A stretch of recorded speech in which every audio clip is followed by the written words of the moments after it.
So in the last class, we had discussed the theoretical aspects of the creation of new state and basically what changes have to be made in the constitution after a new state is created. Now, when we analyze the states in India, what we see is that the states in India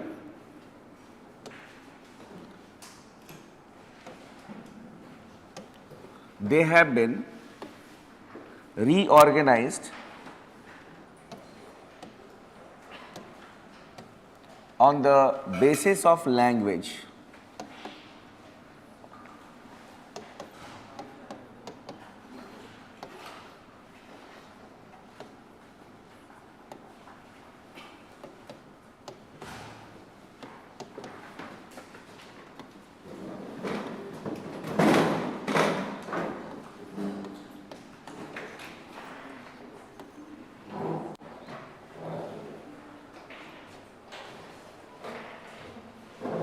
So,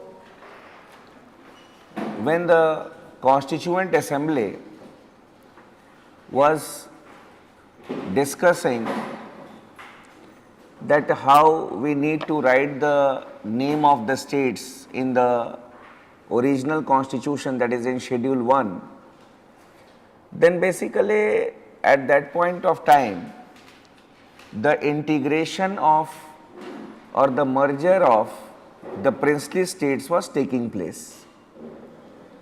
So what the Constituent Assembly did, the Constituent Assembly categorized the states into 4 categories, A, B, C and D, taking into consideration certain criteria, but the Constituent Assembly, it had the view that the categorization of the states that we are making in the first schedule should not be a permanent affair. Why? Because some of the states were too large, some were very small, some of the states were very much developed, others were not. Not only this, there was linguistic aspects that were also related. In some of the states, 3-4 languages were there. So it was felt that let it be a temporary one, and in the future, basically the parliament should reorganize the states. Now, what should be the basis of the reorganization of the states? Whether we should go for reorganization of the states based on language, that was the first question. In 1948, a commission was constituted by the central government. Means you see, the constitution making process was going on, but the efforts started to look into the aspect that whether we should have linguistic reorganization of the states or not. And a commission was constituted under Justice Dhar of Allahabad High Court. And Justice Dhar Commission, it held that we should not go for linguistic reorganization of the states. Administrative convenience should be taken into consideration. But in December 1948 only, the Congress again constituted a committee of its own members, which is popular as the JVP committee. J for Jawaharlal Nehru, then V for Vallabhbhai Patel, and P for Pattabhi Sitaramaiah. This committee also did not recommend the reorganization of the states on the basis of language. But after that, in 1953, demand started for linguistic state in the state of Madras. And in the state of Madras, there was Telugu speaking population and Tamil speaking population. In the areas dominated by the Telugu speaking population, there started a movement for a separate state based on language. Sri Ramalu, he was a popular leader. He went for hunger strike for 56 days. And obviously 56 days of hunger strike, the result is declared. And that led to the death of Sri Ramalu. But the central government succumbed to the pressure of the death of Sri Ramalu, and the first linguistic state was created in India in 1953. That was Andhra. After that, demands started coming from various parts of the country that we are on also linguistic group. So we also want a state based on language. So the central government in December 1953 announced the setting up of the States Reorganization Commission, which was headed by Justice Fazal Ali. And it was Justice Fazal Ali Commission that recommended that the states should be reorganized on the basis of language. After that, the Parliament passed the States Reorganisation Act in 1956, and the states were created on the basis of language. That is how we entered in the era of linguistic reorganization of the states. Sometimes such questions can be asked in the prelims examination, just a brief idea. The things that I have told you, you can write it chronologically. The heading will be Linguistic Reorganization of the States.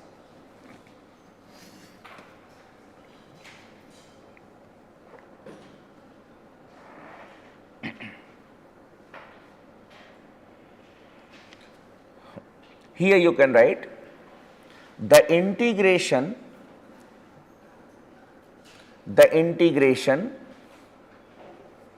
and merger of the princely states, the integration and merger of the princely states was purely and purely P-U-R-E-L-Y, purely an ad hoc arrangement. Ad hoc means temporary arrangement. Was an ad hoc arrangement, and there was need for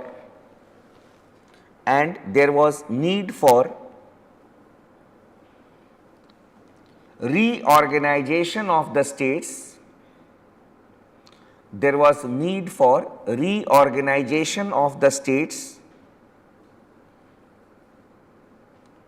on a permanent basis,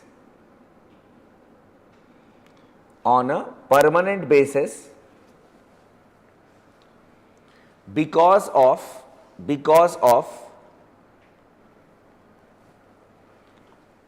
the haphazard growth, haphazard, H-A-P-H-A-Z-A-R-D, haphazard growth of the provinces,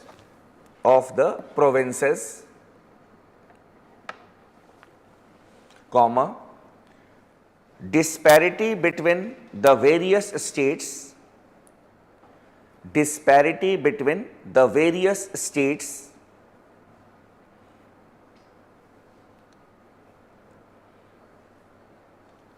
and the multilingual nature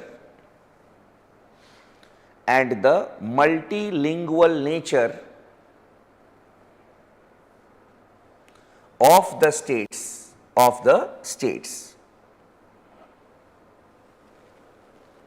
Full stop. The Constituent Assembly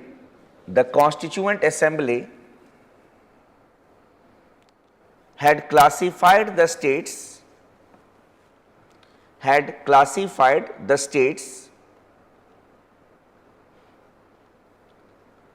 into four categories.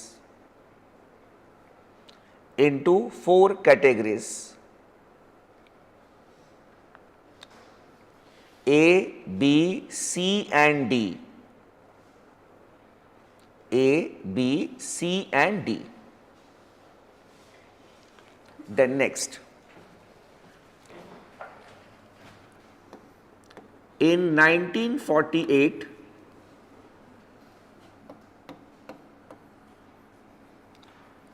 the central government appointed the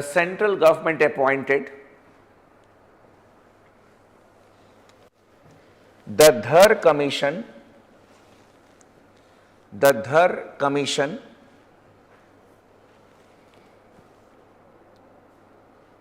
to examine the case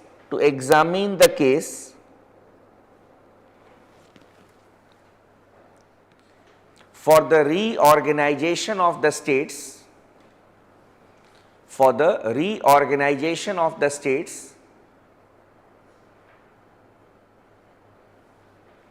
on the basis of language.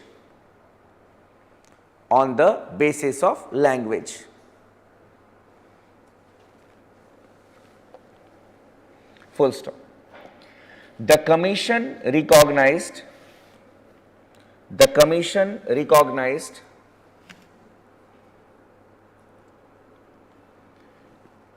importance of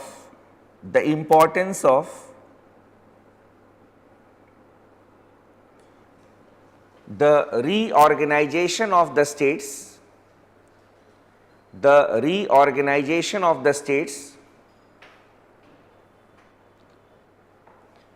on the basis of language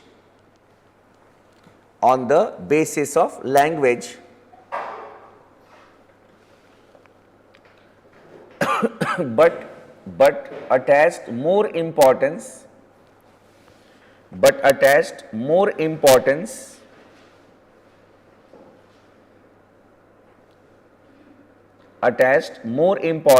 to historical,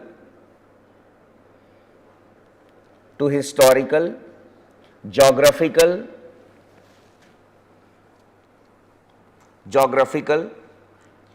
and economic considerations.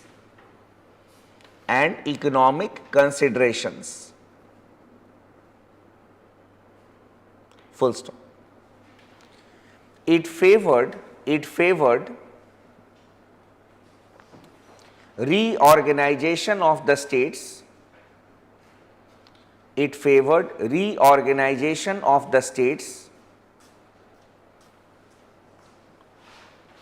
On the basis of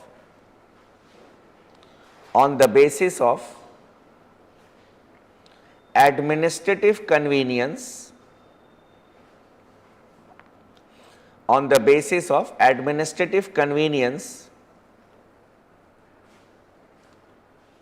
rather than linguistic considerations.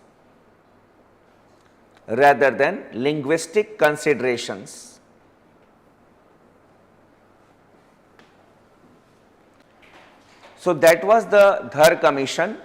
So it favored administrative convenience, not language as the basis for the reorganization of the states. Then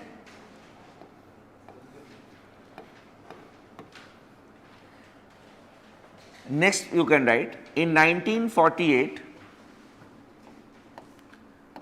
the Congress constituted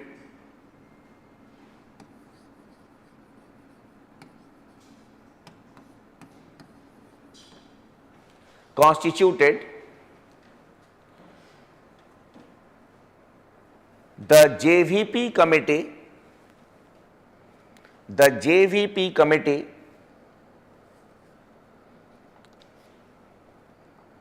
to examine the issue afresh.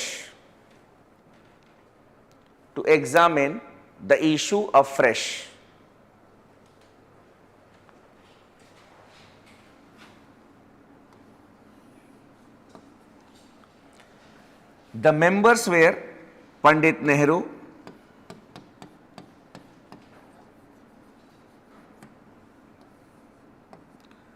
Sardar Patel,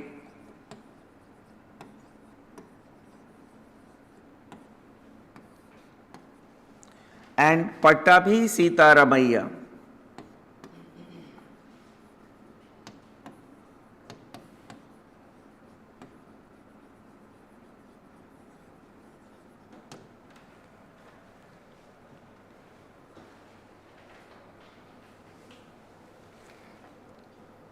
Then, next, the committee rejected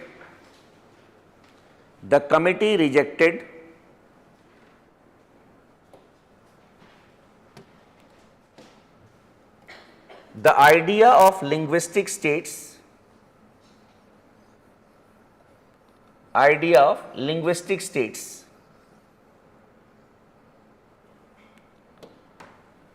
but held that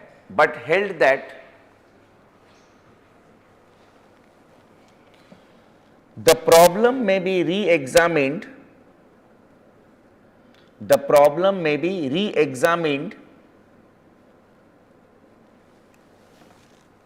in the light of public demand.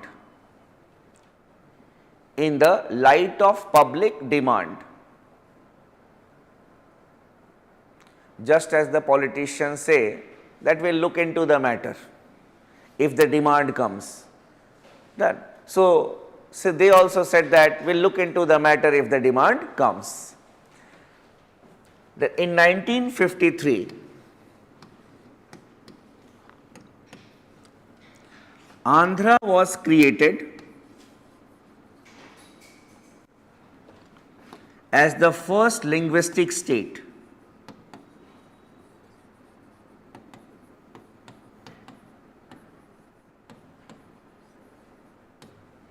Andhra was created as the first linguistic state.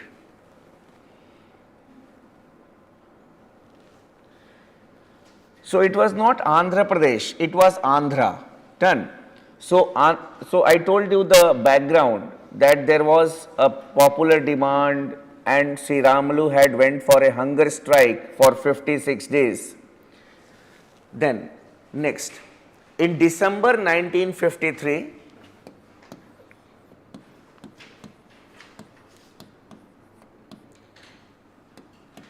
the central government appointed or set up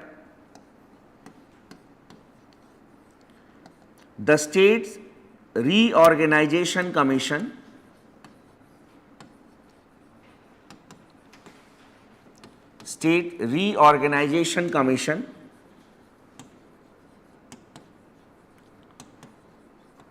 which was headed by Justice Fazal Ali.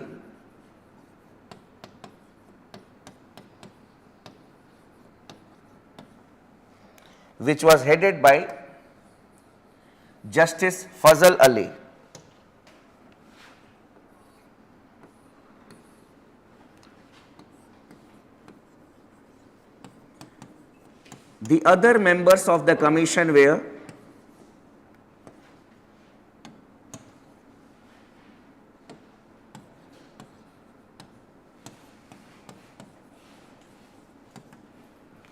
K.M. Panikkar,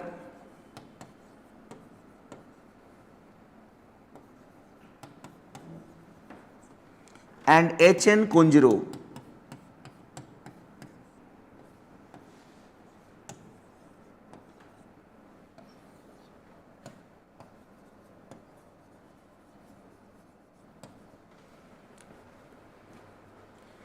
K.M. Panikkar and H.N. Kunjuru.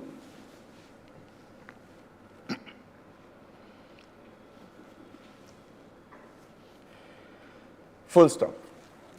The commission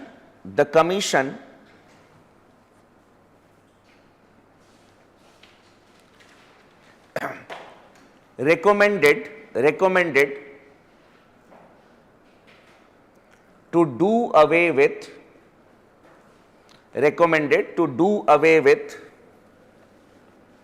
the fourfold classification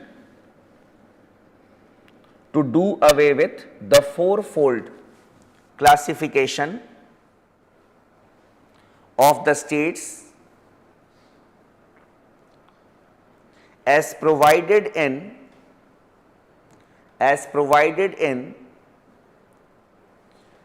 the original constitution,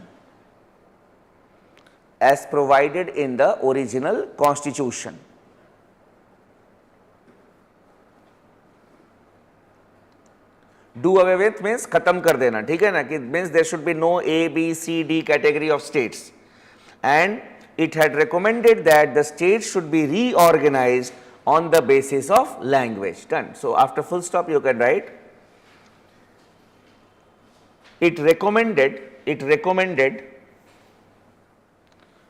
the reorganization of the states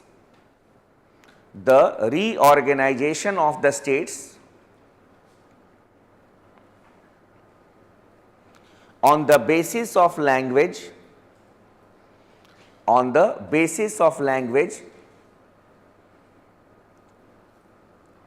as well as administrative convenience,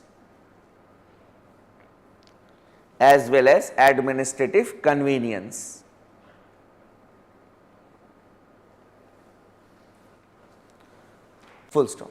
Then next, the States Reorganization Act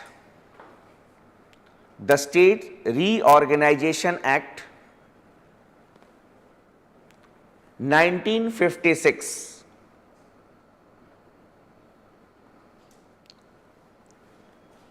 provided for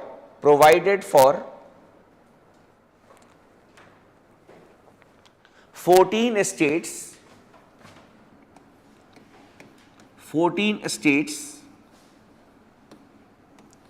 and 6 union territories,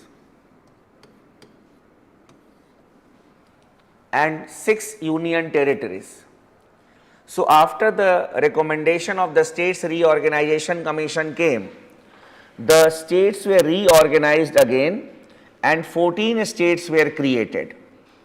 What were these states? You can note them, the names: Andhra Pradesh,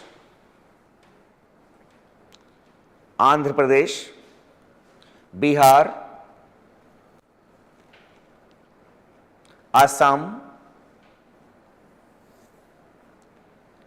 Bombay, Jammu and Kashmir, Kerala, MP, Madras,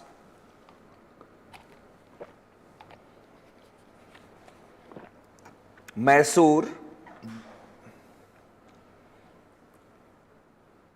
Orissa, ORISSA, Orissa, Punjab,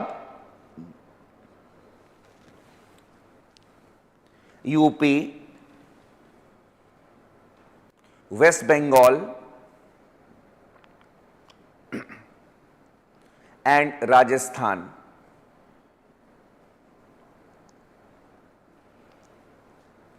So these were the states which were created in 1956. Then the 6 union territories, the Andaman and Nicobar Islands,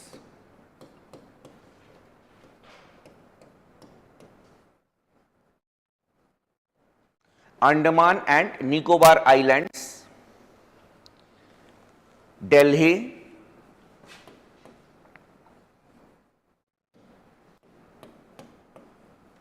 Himachal Pradesh,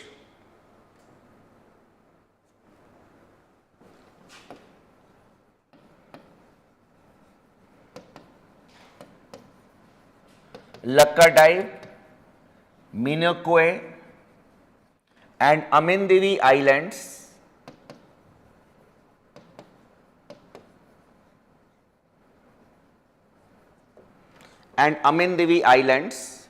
ये जो अभी लक्षद्वीप वाला जो area है ना वो, then Tripura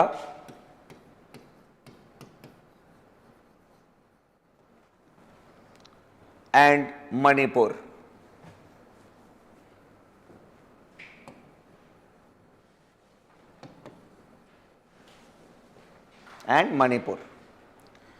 So 6 union territories, 1, 2, 3, 4, 5 and 6 and 14 states. My work is done from the prelims point of view. Now your work starts. What you will have to do is that you need to have an idea that after 1956, when the states were created, because sometimes in the prelims examination, what the public service commissions can do, they can give you the name of 4 states and you need to arrange them in the chronological order of their creation.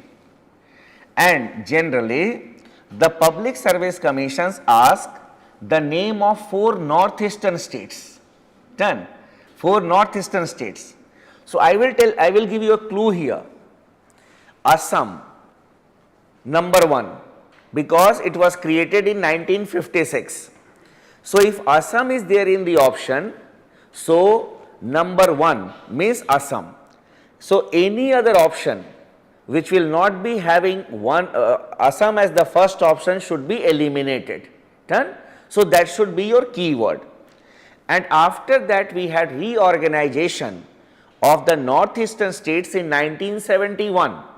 So you need to remember accordingly, because the questions can be asked accordingly. Then ये तो हुआ from the prelims point of view. Now when we talk about an analytical aspect, what are the advantages and disadvantages of linguistic states?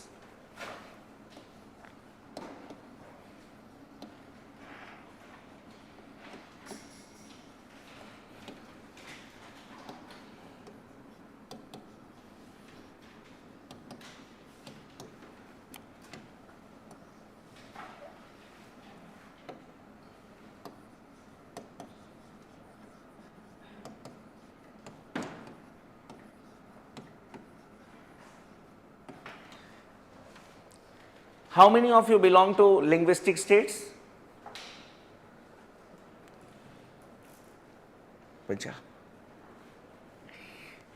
Okay. You belong to Maharashtra, Karnataka. Okay. How many of you are from Maharashtra in the class? It is also linguistic state. Okay. Telangana, Andhra Pradesh, it is also linguistic state. Now, when we talk about linguistic state, the first advantage of a linguistic state is that it fosters cultural unity among the people of the state. That is the first advantage. You can note it. It fosters, F-O-S-T-E-R-S. It fosters cultural unity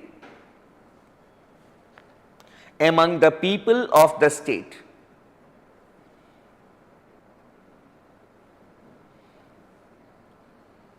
People speaking the same language. Now if you go to West Bengal now during Durga Puja, you will find a different type of atmosphere there. Even if a person is not a Bengali, he knows Bangla. Then he knows Bangla. Similarly, if you talk about Maharashtra, during Ganesh Utsav, what you see that people, those who are there, you cannot distinguish what is their language. So basically, language unites people. Language unites people. They speak the common language, so a type of unity is there amongst the people. Because if the people will not be united in the family, we cannot think of unity in the society and in the country. So that is why it is very important to have unity or in this way. Then second point you can write, Before 1956,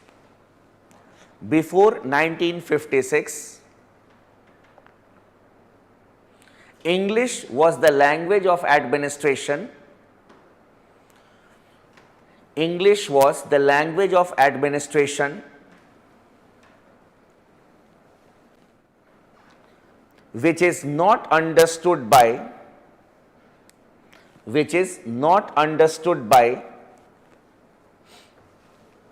majority of the population, which is not understood by majority of the population. Full stop. After 1956, the administration of the states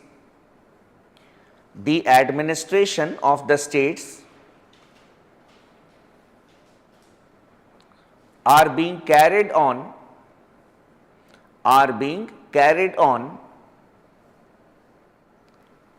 in the language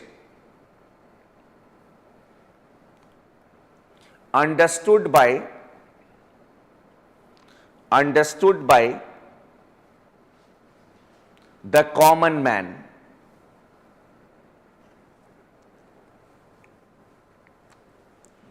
So, no doubt English is one of the languages of administration, but the administration is also being carried on in the regional language so that the people can understand the language of administration. So, administration has gone to the doorsteps of the people. That is very important, because when the people will not be able to understand the directives of the government, the policies in their language, obviously how they will express the view that this is a good policy or it is not a good policy. How the policy will be better implemented if the people will not be able to understand it. So, that is why administration has to be carried on in the language that is understood by majority of the population.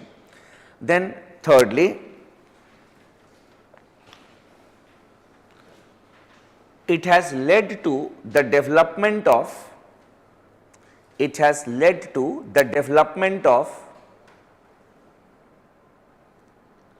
the vernacular languages, VERNACULAR,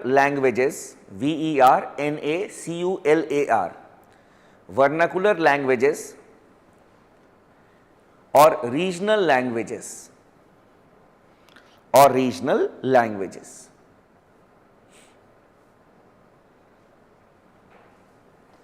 Done. So, these are some benefits of linguistic reorganization of the states. But there are some disadvantages also of the linguistic reorganization of the states. So, what are the disadvantages?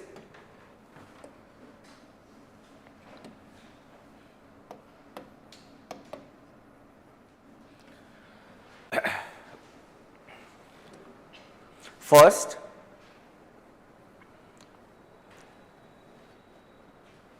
it has become a stumbling block.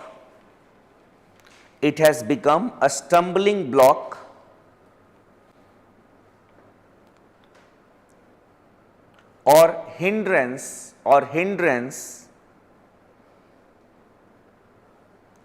in the development of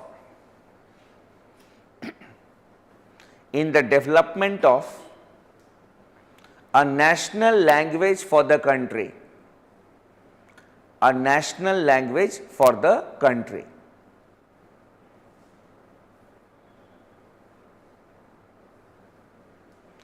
In every developed country, you see that there is a national language, and even the head of the states of those or head of the governments of those countries go outside, they speak in that language only. Done.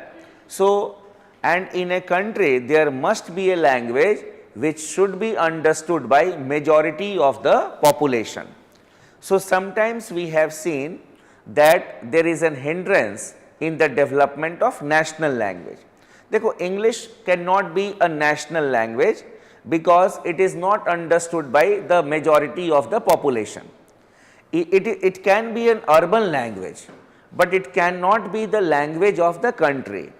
Even people in the northern part of the country, they feel that if they know English, they can survive in South India also. It is not like that. Yes, English is an urban phenomena. When you go to the rural areas, even in the urban areas, people do not know English. They know their regional languages. So basically, if a country has got national language, then obviously people can come together. That is one of the things. Then second point, it has led to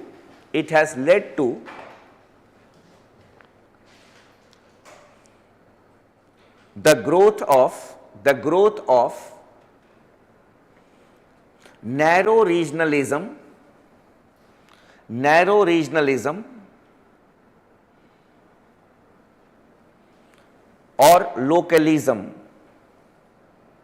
or localism. Sir, since in the official language we use English and Hindi, right? But during G20 we have promoted like Vasudev Kutumbakam, which is actually Sanskrit term. So is it justifiable to use that? When you are talking about certain, that is the context in which we need to understand. So it is not that we promoted a particular language. We promoted the concept of Vasudhaiva Kutumbakam, that is universal brotherhood. When you write universal brotherhood, it is not about official or unofficial. Even basically you see that when we talk about Sanskrit, even Hindi and many other languages, they have their origin in Sanskrit also. So we need to look into the context in which the expression Vasudhaiva Kutumbakam was used. It was nothing to popularize, we can say, against the spirit of the constitution, that we are glorifying Sanskrit. It was not like that. It is basically the idea that the whole world is like a family. So a better expression was found in Sanskrit, that is why it was adopted.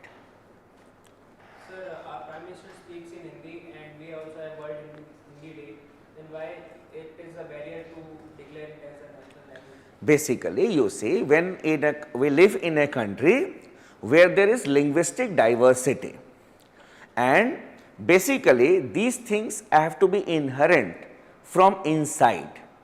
If you will impose Hindi as the official language, then it may not be taken in good humor by the people who do not speak Hindi. They will feel that why the things are being imposed on us. That is one of the reasons. So until and unless consensus will not be developed on this issue, then Hindi cannot be declared as a national language. Official language to hai, chalo theek hai, you can use it.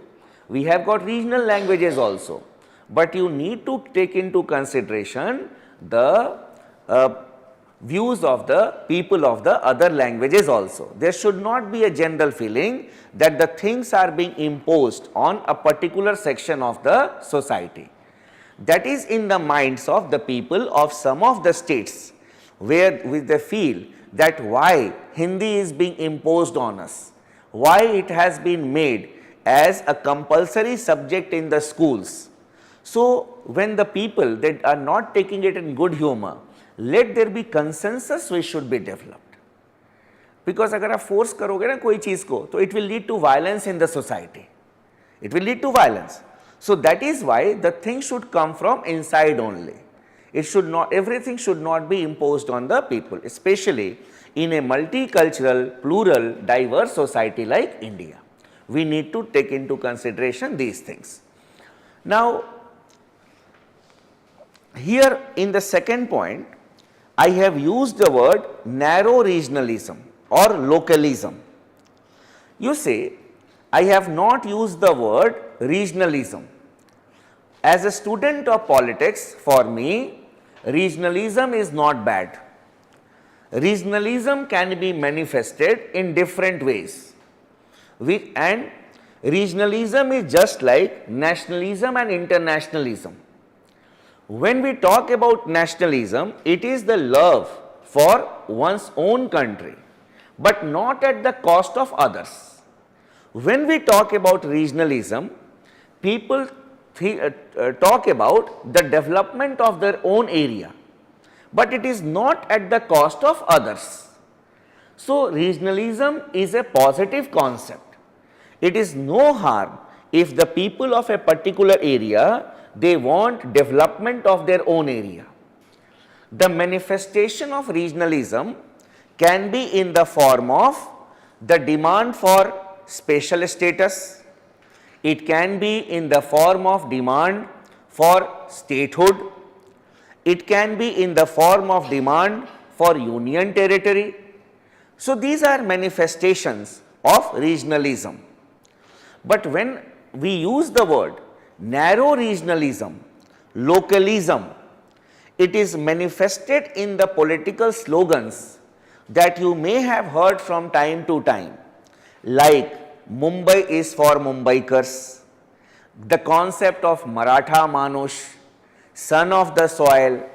I said these are political slogans. The people have nothing to do with it. Similarly, at some places people say that only the people of this particular state should apply for the government jobs here. This is all we can say narrow regionalism. This is, we can say, not acceptable. And one manifestation of regionalism that is not acceptable is the demand for secession from the union. Within the territory of India, you can ask for certain financial autonomy, you can ask for the developmental aspects, but secession from the union, this demand cannot be justified. So, regionalism is not bad. So, after we can say the states were created on the basis of language, we have seen such type of narrow regionalism or local tendencies that have come across. These are political things. People have nothing to do with this. People in our country, they are bothered about 2 square meals a day. They want a decent life. But the politicians basically, they talk about such type of things. So, even when you write, you should say the political demands. You are not supposed to write that in some states people say, people never say this. People have many good things to do in their life than talking about these things. Then we are not bothered about such type of things. We do not even know the caste of anyone. We come and sit here. We don't know the religion of anyone. We come and sit here without asking religion or caste. Done. So, people have nothing to do. All these things are created by the politicians for their vested interests. So, this is we can say the advantages and disadvantages. The students from Maharashtra, in the interviews, you will be asked about the concept of son of the soil, that what is this concept of son of the soil, from where it came, done, such type of things. The students of Tamil Nadu, they are generally asked the questions on Periyar, that is the self-respect movement, the Dravidian movement, because they are associated with the regional tendencies. So, basically the states where such type of things are going on, the questions can be expected in the personality test, in the interviews also. So, you should be aware about your states if such movements are going on. Now, there can be another issue that can be asked, that is, do you justify the demand for smaller states? Because sometimes in our country we see that there is demand for smaller states, or we can say new states. So,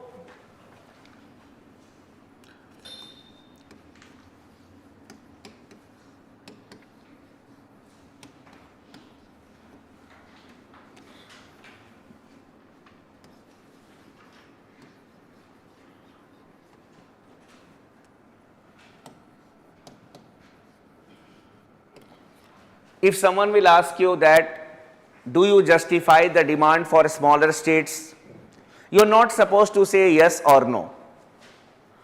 And the smaller states, they have got their advantages, disadvantages also. Larger states have also got their advantages as well as disadvantages. It is not that a small state will be a good state.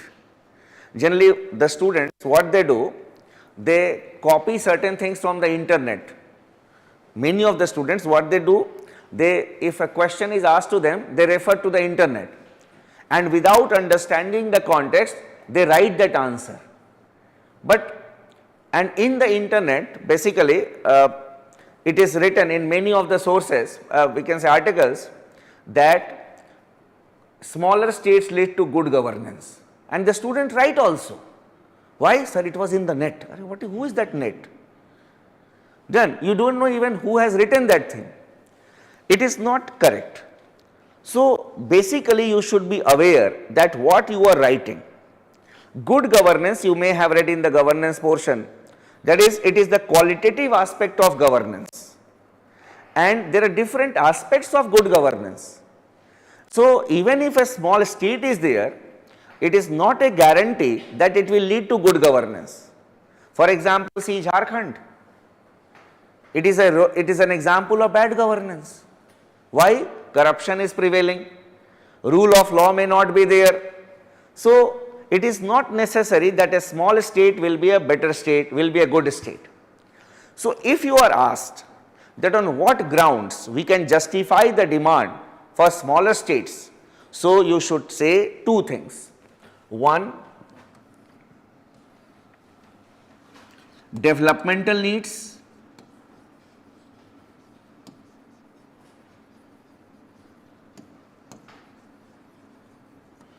and secondly,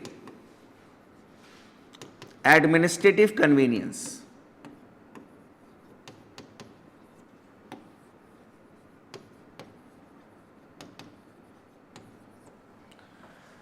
Administrative convenience. So if a demand for a state is either on the ground of development needs or administrative convenience, then only we can justify the demand for new states. Because you see, political demands should not be entertained. Then enough of the states on the basis of language, we have only dialects which are left. And if you talk about the dialects can change even if you go 1 kilometer in a state. The dialect will change. So we should not have states on the basis of language anymore. Only if a large state is there, it is a mismanaged state, then we can have the concept of a small state from that state. If everything is okay, there is no need for going for a small state. Smaller states have got disadvantage as well as advantage also. For example, suppose you see Andhra Pradesh was united. So when Andhra Pradesh was united, then the cost of logistics was not there. When Andhra Pradesh was bifurcated into Andhra Pradesh and Telangana, you needed a new capital, you needed the whole administrative machinery, you needed resources for that. If that money which has been used for the development of the capital of Andhra Pradesh, the government buildings, the secretariat, the high court, if it would have been used for the development of Andhra Pradesh as a whole, Andhra Pradesh combinedly would have developed. Then secondly, it leads to new type of tensions like river water disputes. You see, Andhra Pradesh and Telangana have started fighting over the river water. So such type of new disputes also come. So it is not always correct to say that the small is beautiful. Done. But it is also not always correct to say that a large state will be a developed state. It completely depends on the circumstances. Many of the states are large states, but they are developed states. Many of the states are smaller states, but they are underdeveloped states. So here basically we are not supposed to say that small is beautiful. Done. Small is not always beautiful. It completely depends on the circumstances. These were the aspects that we needed to discuss in part 1 of the Constitution.